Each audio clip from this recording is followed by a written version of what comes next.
Bien-aimés dans le Seigneur, nous revoici dans notre grande émission Souffle nouveau, nouvelle génération. Bonjour, bonsoir, soyez les bienvenus, nous sommes dans la joie de vous recevoir. Dans la joie, pourquoi? Parce que nous croyons que le Seigneur va encore vous visiter d'une façon incroyable en ce jour. Et pour ce faire, voilà, je ne suis pas seul, moi, c'est qui? Moi, votre serviteur, le pasteur Jean-Claude Kayumba, basé à Manchester. Avec moi encore, un homme que nous n'avons plus besoin de présenter, le révérend Samuel Nsapou, qui nous vient de la ville de Birmingham. Révérend Samuel, bonjour. Bonjour révérend Jean-Claude Kayumba. Gloire au Seigneur. Et évidemment, nous sommes encore dans cette pensée, dans cette puissante compréhension nouvelle que le Seigneur a placée dans nos cœurs respectifs, un souffle nouveau, une nouvelle génération. Homme de Dieu, parlez-nous, qu'est-ce que vous nous apportez encore en ce jour? Nous bénissons grandement le Seigneur. Révérend Kayumba, grande est ma joie de vous retrouver encore et d'être aussi avec nos téléspectateurs, les gens qui nous suivent partout dans le monde, qui nous appellent, qui nous envoient des emails pour témoigner de ce que Dieu est en train de faire dans leur vie. Nous bénissons le Seigneur pour cela. Amen. Alors aujourd'hui, nous sommes tous dans le cadre par rapport au réveil. C'est vraiment la flamme, c'est le feu que Dieu a mis dans mon cœur pour parler sur le réveil. Aujourd'hui, je vais parler de quelques clés pour vivre le réveil. Alléluia. Alléluia. Quelques clés pour vivre le réveil. Et je me rappelle, si je suis correct, dans l'une de nos missions, vous avez, n'est-ce pas, mis un accent sur la compréhension, la vraie compréhension du réveil. Pouvez-vous encore nous rafraîchir la mémoire? C'est quoi le réveil? Parce que on en a plusieurs sortes de compréhension. Le réveil, pour beaucoup de personnes, c'est 3 jours de réveil organisés dans une église. Les gens viennent et dansent, voilà, c'est le réveil. C'est quoi le réveil, David? Le réveil, c'est la prise de conscience, c'est l'action que la parole de Dieu engendre dans la vie d'une personne afin de l'amener à la prise de conscience de son état de péché, de son état de faiblesse. Fantastique. Alors, tout commence donc par une prise de conscience qui amène peut-être l'homme, enfin certainement, qui doit amener la personne à l'abandon total du péché. Tout à fait. Tourner le dos au péché et embrasser une vie en Jésus. Allez-y, pasteur. Maintenant, parlez-nous. Quel est le message biblique que vous nous apportez encore en ce jour? Alors, avec votre permission, révérend Kayumba, je préférerais Bien qu'on puisse nous faire la lecture de 1 Pierre chapitre 4, Merci verset beaucoup. 16, s'il vous plaît. Voilà, nous allons essayer de lire dans notre Bible Louis Ségan, 1 Pierre chapitre 4, verset 16e, nous lisons, « Mais si quelqu'un souffre comme chrétien, qu'il n'en ait point honte, et que plutôt il glorifie Dieu à cause de ce nom. » Révérend Kayumba, si nous lisons ces passages, le passage ne nous parle pas de la bénédiction, mais nous parle de la souffrance. Wow. Mais pas n'importe quelle souffrance, mais tu souffres en tant que chrétien. Alors quand on parle d'un chrétien, c'est Christ-like. Ça veut dire que quelqu'un qui est semblable à Christ. Comme je l'avais dit que la croix a deux faces. Il y a la face A qui est la face de la souffrance. Il y a la face B, il y a la face de la gloire. Parce que Jésus-Christ, après avoir souffert à la croix, la Bible dit qu'il a été humilié. Mais après, Dieu a dit, viens t'asseoir à ma droite. Cela veut dire que Dieu l'a restauré dans sa gloire. Donc il n'y a pas de gloire sans souffrance. Mais la Bible nous dit que nous devons voir cela comme un sujet de joie. Lorsque nous souffrons, je ne souffre pas à cause de ma mère, je ne souffre pas à cause de la nationalité, à cause du pays dans lequel je vis, mais je veux souffrir pour Christ. Cela veut dire que la part que nous avons dans les choses de Dieu, des fois on peut aussi subir des 40 coups moins 1. Alléluia. On peut subir des humiliations, mais c'est à cause de son nom. Raison pour laquelle j'ai dit, moi ce qui me concerne, mes choses à moi, mes études à moi, c'est l'argent, c'est l'économie, c'est le finance, c'est l'accounting. Mais ce que nous faisons, c'est pour Dieu. Ça veut dire que il y a certaines choses, on sera obligé de passer par là. Alors, aujourd'hui, quand tu as parlé sur le clé du réveil, alors, la première clé que nous voulons parler ensemble, révérend Kayumba, c'est l'humilité. L'humilité. Alors, c'est très important qu'on comprenne l'humilité. L'humilité, ce n'est pas le fait de parler calmement. Vous savez. L'humilité, c'est pas parler calmement. Non. Voilà. Ou l'orgueil, ce n'est pas le fait. Ce n'est pas le fait de parler rapidement qu'on est orgueilleux. L'humilité ou l'orgueil, c'est une attitude de cœur. Voilà. Donc cela veut dire que tu ne peux pas taxer quelqu'un d'orgueilleux le fait qu'il parle trop. Wow. La Bible dit aussi que la bouche qui parle trop ne manque point de péché, mais il ne faut pas taxer cette personne d'orgueilleuse le fait qu'elle parle pas forcément. Et non plus c'est lui ou la personne qui reste calme, c'est la personne humble. Non. Et j'ai vu même dans la société, les gens pensent que les hommes riches sont orgueilleux. Mais j'ai vu que c'est beaucoup plus les gens qui manquent, qui cherchent à se comparer aux grands. Parce que grand, il sait qu'il est grand. Il vit parce qu'il sait que dans sa maison, il doit acheter quelque chose, par exemple, de 1000 pounds. Il sait que pour lui, il a 1 million. 1000 pounds, ça ne lui dit rien. Mais quelqu'un qui n'en a pas, il cherchera d'avoir 1000 pounds, acheter quelque chose de 1000 pounds pendant qu'il a 500 livres dans son compte. Donc, alors, l'humilité, c'est très important. Dieu ne peut jamais se servir d'un orgueilleux. Parce que la Bible dit que Dieu résiste aux orgueilleux, mais il fait grâce aux humbles. Donc la première clé, c'est l'humilité. L'humilité, c'est quoi? C'est le fait que quelqu'un se soumet totalement à Dieu.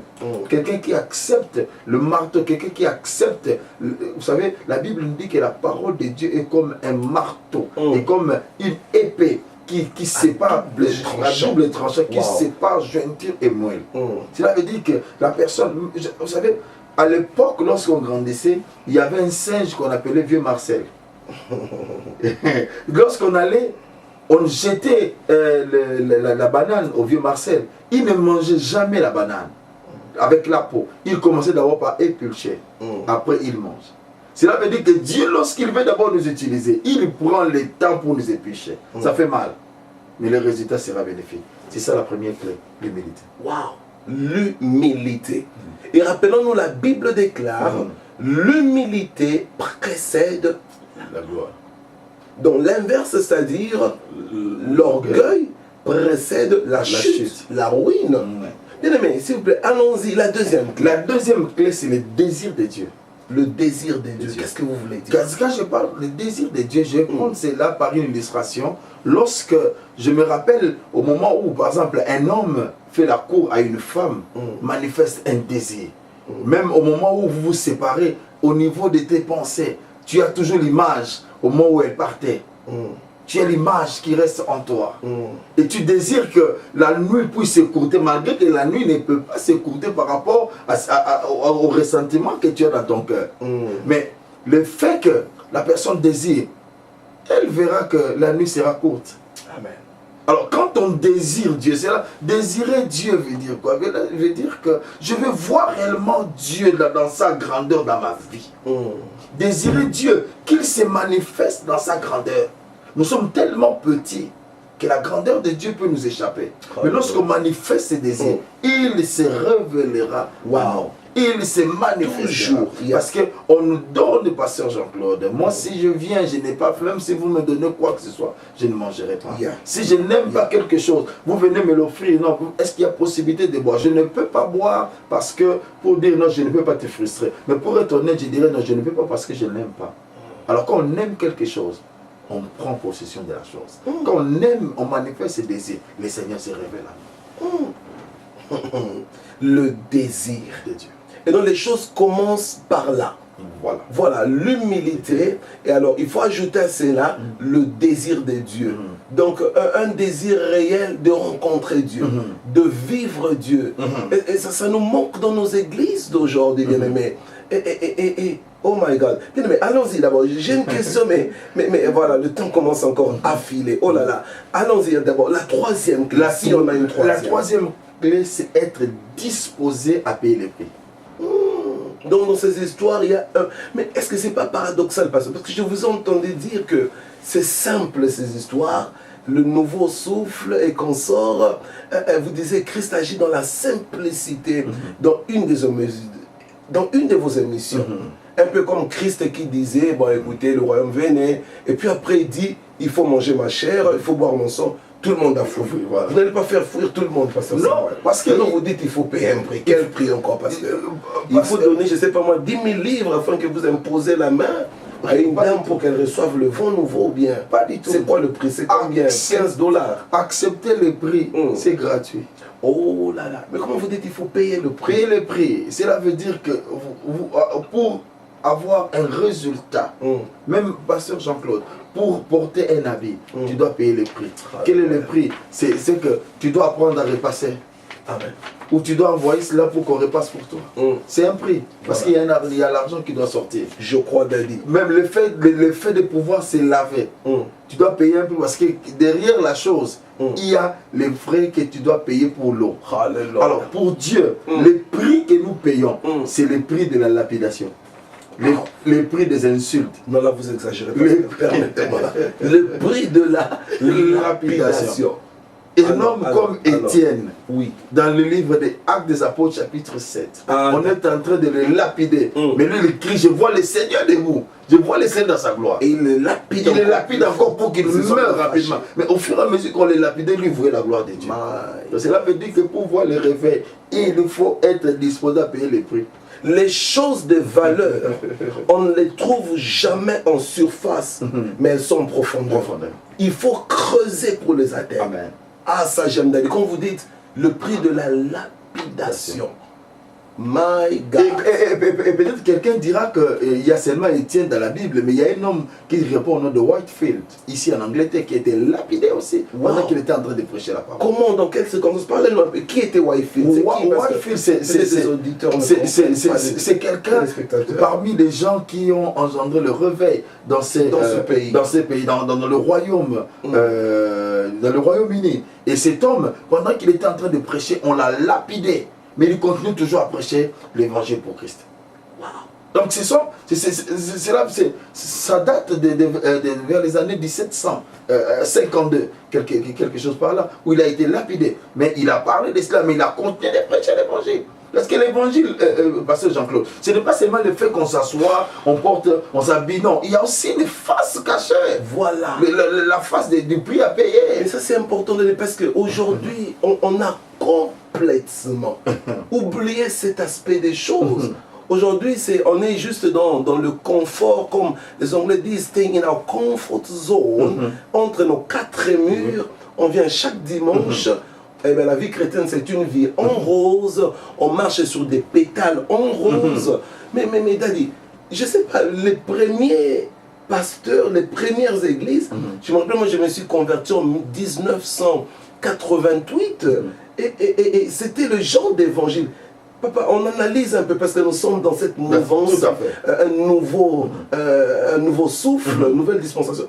Comment vous expliquez ça dans votre analyse? Comment se fait-il qu'aujourd'hui, il n'y a plus cet aspect des choses, la souffrance? C'est comme s'il n'y a pas de souffrance dans la vie chrétienne. On ne présente qu'une seule chose. Venez, des grosses voitures vont vous accompagner, des montres en or. C'est-à-dire, ce qui n'est pas mauvais, bien sûr. Mais qu'est-ce qui s'est passé in between, comme on dit? Moi, je crois que c'est la raison d'être du révérend Kayumba sur cette terre. C'est la raison d'être du révérend Samuel sur cette terre. Pour essayer un peu de corriger ces choses-là. En fait, nous ne sommes pas contre cela, mais il y a aussi une partie. Il y a cet aspect de souffrance qu'on doit apprendre à montrer aux gens. La plupart des gens fouillent les églises parce qu'on leur promet des châteaux de cartes. Cela veut dire ceci que, vous voyez, un château en carte, dès qu'on bouge la carte qui soutient, tout va s'écrouler. Voilà. Et on est en train de présenter aux gens comme quoi, quand tu viens, tu vas te marier, quand tu viens, tu seras. Et la personne vient avec l'espoir, non pas qu'il paye d'abord les prix pour Jésus, il vient pour recevoir le mariage. Quand le mariage n'arrive pas, il fuit l'église. Quand on lui dit à quelqu'un, non, quand tu vas donner, après un mois, tu vas voir un miracle, Dieu va te donner, va multiplier l'argent avec des voitures. La personne vient, donne tout, il va même s'endetter, il donne. Après, il ne voit rien. Il quitte l'église. Mais il faut présenter aux gens la face de payer les prix. C'est-à-dire, quand tu viens au Seigneur, il y a une phase de payer les prix. Et les prix, quand on dit un prix, les grand est le prix que tu payes, grand sera ta rémunération. Quand tu n'acceptes pas cela, tu vas recevoir ce qui est approprié à toi.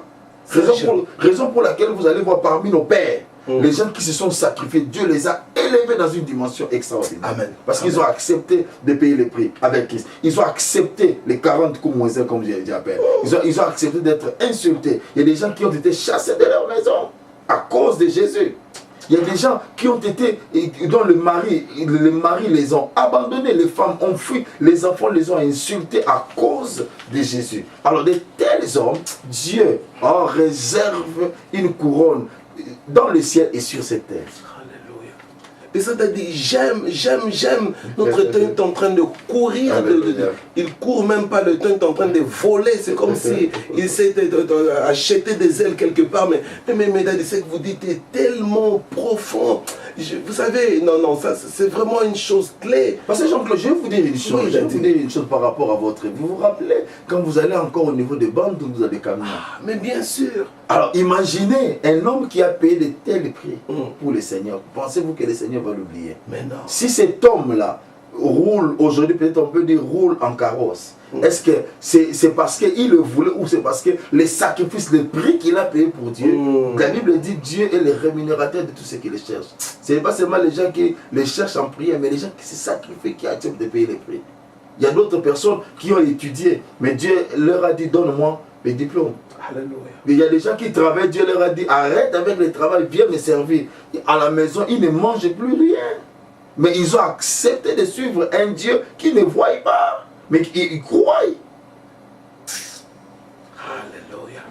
Vous savez, donc, bien aimé, écoutez-moi, chers téléspectateurs, téléspectatrices aussi, écoutez, comme dans la vie d'Élie, il y a toujours la période cache-toi et il y a la période va, montre-toi. Le ministère d'Élie était caractérisé par ces deux dispensations. Cache-toi et montre-toi. Voilà, ces deux dimensions. La dimension va, cache-toi et la dimension va, présente-toi. Et quand on dit cache-toi, ce n'était pas un jour, 2 jours. Imaginez-vous, révérend Samuel, 3 ans et demi, quelque part là-bas, en train d'être nourri par des corbeaux, ou bien chez une veuve, il s'est caché. Et quand il est sorti, c'était la gloire. Vous savez, il y a des temps où Dieu vous met quelque part, il vous prépare dans le secret. Comme vous savez, les champions comme les David, Dieu a pris le temps de les tailler là-bas derrière le troupeau. L'Éternel a travaillé. C'est que vous dites, nous fortifie, je suis sûr, ça fortifie un téléspectateur qui nous suit quelque part vers le Zimbabwe, le Malawi. Écoutez, Daddy, allons-y pour clôturer. Il nous reste à peine 8 minutes. Un grand merci à la régie, Papa John Gona, à l'homme de Dieu, le jeune serviteur Eliav en passant. Merci sans la caméra. Que Dieu vous bénisse. Daddy, allons-y pour essayer de conclure. Quatrième clé, c'est la sainteté. La sainteté. C'est très important. Wow. C'est très, très important de parler de l'aspect sainteté. Alors, je vais un peu clarifier les choses parce que quand on parle de la sanctification, on parle de la sainteté. Sanctifier ne veut pas dire péché d'abord. Parce que les gens, quand on parle de la sanctification, les gens vont toujours abandonner les péchés. Donc, la sanctifier veut dire être mis à part pour. Alors, Dieu parle à quelqu'un qui veut être utilisé, il doit être mis à part. Je vais expliquer cela avec un terme beaucoup plus simple. Lorsque Révérend Kayumba, qui est mon ami, arrive à la maison, je peux lui donner n'importe quelle assiette, l'assiette que moi j'utilise pour manger. Mais lorsque je reçois par exemple la reine d'Angleterre chez moi à la maison, je vais faire en sorte que s'il n'y a pas d'assiette, aller acheter des bonnes assiettes parce que je suis en train de recevoir la reine de l'Angleterre. Alors Dieu, il veut des vases propres, des vases d'or pour les utiliser. Les gens qui, lorsqu'ils se tiennent debout, qu'il n'y ait pas quelque chose, qu'il n'y ait pas une reproche, qu'il n'y ait pas quelqu'un qui peut se lever pour dire si ce n'est que cette personne qui prête à manger, moi je quitte l'église. La sainteté, être mis à part, accepter de tout abandonner. Si la Bible dit celui qui veut me servir, quiconque met la main à la charrue, regarde en arrière n'est pas digne de mon royaume. Alors celui celui qui s'engage, que celui qui veut servir le Seigneur. Ma soeur, mon frère, toi qui m'écoutes, tu dois manger, et passer ma lection, manger la sainteté, vivre la sainteté, te mettre réellement à part pour Dieu. Raison pour laquelle les hommes qui ont bouleversé le monde, révérend Kayumba, ce sont des hommes qui vivaient une vie anormale, d'après les hommes. Il y a d'autres qui passaient des temps qui ne voulaient pas vivre dans l'opulence, mais qui se sacrifiaient parce qu'ils avaient besoin que les âmes soient réellement soient sauvées. Il y a des gens qui passaient du temps dans la prière. C'est juste un homme comme John Knox qui passait du temps dans la prière et demandait à Dieu, donne-moi Scotland. Ou bien je meurs. Ou je meurs. Imaginez maintenant si tu n'es pas saint. Wow. Et que Dieu venait à ta rencontre. Un homme comme Moïse qui dit, Seigneur, si avec l'ange, moi je ne me déplace, ce n'est qu'avec toi. Et si tu n'es pas saint, Dieu va te tuer. Daddy, ça c'est trop fort. Ça me fait, écoutez-moi, je ris de joie, je ris d'onction, je ris sous la beauté de ces histoires. Je ne sais pas si vous comprenez ça, bien aimé, mais Daddy, mais on est mort parce que là, encore le fameux temps est parti. Mais qu'est-ce que vous dites en conclusion? La discipline n'est pas un don spirituel. Ah, papa, please, on conclut, mais vous compliquez encore. La discipline n'est pas un don spirituel. Ah, papa, le temps est parti, mais quand même vite, rapidement. Oui, la discipline, explorer un peu plus. C'est quelque chose qu'on doit développer. Cela dépend de toi même. Tu dois apprendre. Je vais donner un exemple simple. Tu travailles le matin, à 8 h du matin. Mais tu ne peux pas rester devant l'écran jusqu'à 4 h du matin. Et tu dors pendant 1 heure. Rassure-toi que ta journée, tu vas passer en dormant. Et quand tu dors dans la société, on doit te chasser. Si on te chasse, ce n'est pas la faute de Dieu, c'est parce que tu n'es pas discipliné. Voilà. Cela veut dire que dans la discipline, tu peux te dire que la Bible même dit, si tu vois que ta main est une occasion de chute pour toi, coupe-la. Cela veut dire, en d'autres termes, que si tu sens que ton point faible, par exemple, c'est l'impudicité, c'est l'adultère, ne te retrouve pas avec une femme ou avec un homme dans un lieu qui n'est pas propice. C'est simple. C'est ça, c'est pour t'aider. Alors si tu sais que ton point faible c'est l'alcoolisme, alors fais en sorte d'être en compagnie des frères, des vrais chrétiens qui sont là pour t'aider. Et en plus de cela, il faut dire la vérité. Parce que nous remarquons que la plupart des chrétiens, nous mentons. Nous voulons être des, comme on appelait dans les temps, les TTS, les trop spirituels. Quand on est devant les gens, démontrer une certaine spiritualité. Mais au fort intérêt de toi-même, tu sais que tu es en train de mentir. Alors la sainteté, être saint, c'est quelque chose que tu dois désirer, présenter. Tu sais, je me rappelle le jour où je me suis repenti, c'était à l'église, c'était un dimanche.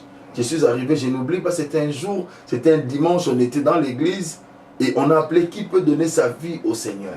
J'ai pris le risque de me tenir debout devant les gens dans l'église là où j'ai prié. Je me suis tenu debout pour dire, à partir d'aujourd'hui, j'accepte de donner ma vie au Seigneur. Et depuis ce jour-là, je sers Dieu jusqu'à aujourd'hui. Alors c'est une question de détermination. C'est une question de choix, je vais dire. Quand tu fais un choix, c'est un choix. Quand tu ne le fais pas, tu fais aussi un choix. Cela veut dire, tu fais un choix de ne pas choisir. Passez-moi la tautologie. Oh non, moi je n'ai rien à dire. Tu as fait un choix de ne rien dire. Yeah. Alors, pour expliquer la sainteté, tu dois apprendre à cultiver cela. Ce n'est pas le fait de parler de la sainteté. Non, abandonne le péché. Non, tu dois vivre ces choses que tu es en train de dire. Ça, c'est plus important. Waouh. Bien-aimés, chers téléspectateurs, sur cette note puissante et comprenez mon émotion et ma joie, nous clôturons cette émission et nous remercions le révérend Samuel Serge Nsapou qui a fait ce déplacement de Birmingham jusque dans nos studios de Manchester pour être avec nous dans cette émission. Apparemment, on n'a pas terminé. On n'a jamais terminé en fait avec vous. Mais bien sûr, vous allez revenir. Amen. Et nous clôturons. Nous vous saluons, bien-aimés. Nous vous bénissons. Amen. Nous prions que tous les aspects, n'est-ce pas, qui peuvent provoquer le réveil dans votre vie, puissent être votre partage. Au nom puissant de Jésus-Christ de Nazareth, nous avons terminé pour ce jour. Merci encore de nous avoir suivis. Amen. Nous nous retrouvons à la prochaine. Que Dieu vous bénisse. Au nom du révérend Samuel Nsapo et sa famille, en mon nom personnel, nous vous bénissons au nom de Jésus et nous vous disons au revoir. Au revoir. Merci. Bye. Bye.